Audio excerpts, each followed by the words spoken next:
Hello friends, অনার্সমি ব্লগে সবাইকে welcome.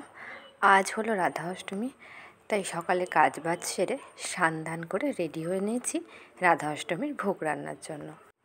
তো চলো এবারে রান্নাগুলো শুরু করা যাক। আর এই যে ইন্ডাকশন, আর এখানে আটা মাখা হয়ে গেছে, এখানে আলু আর পটল ভাজা হবে।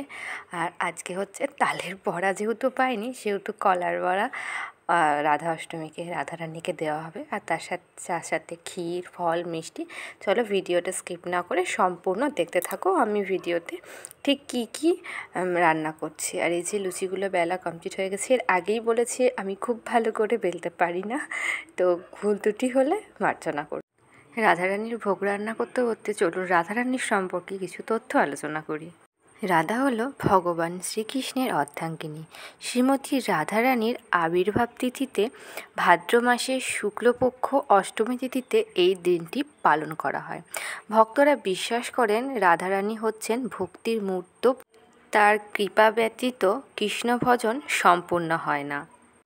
রাধারানীকে বলা হয় ভক্তির দেবী। কৃষ্ণ ভক্তি তখনই সফল হয় যখন রাধার কৃপা লাভ হয়। তাই গৌরী বৈষ্ণব প্রথায় রাধা অষ্টমীকে বিশেষ গুরুত্ব দেওয়া হয়। তাছাড়াও বিশ্বাস করা হয় রাধারানীর প্রেমের সর্বোচ্চ প্রতীক।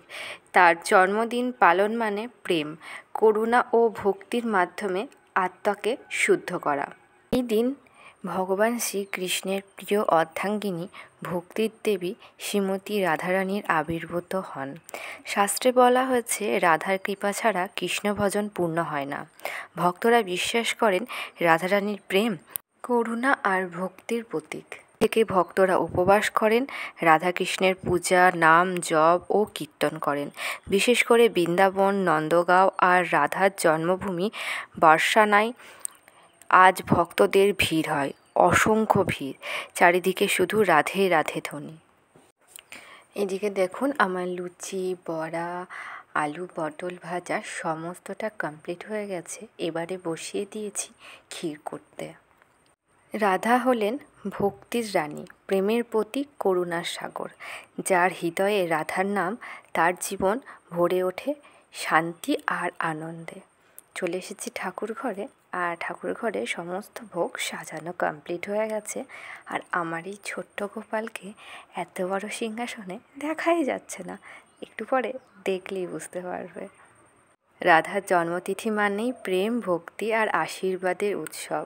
আসুন রাধা অষ্টমীতে অন্তর থেকে স্মরণ করে বলি রাধে রাধে। এই হচ্ছে আমার ছোট্ট গোপাল, কি মিষ্টি না দেখতে। তো আমার এই রাধাষ্টমীর ভিডিও আপনাদের কেমন লাগলো অবশ্যই কমেন্ট সেকশনে কমেন্ট করবে। চলুন আজ তাহলে টাটা।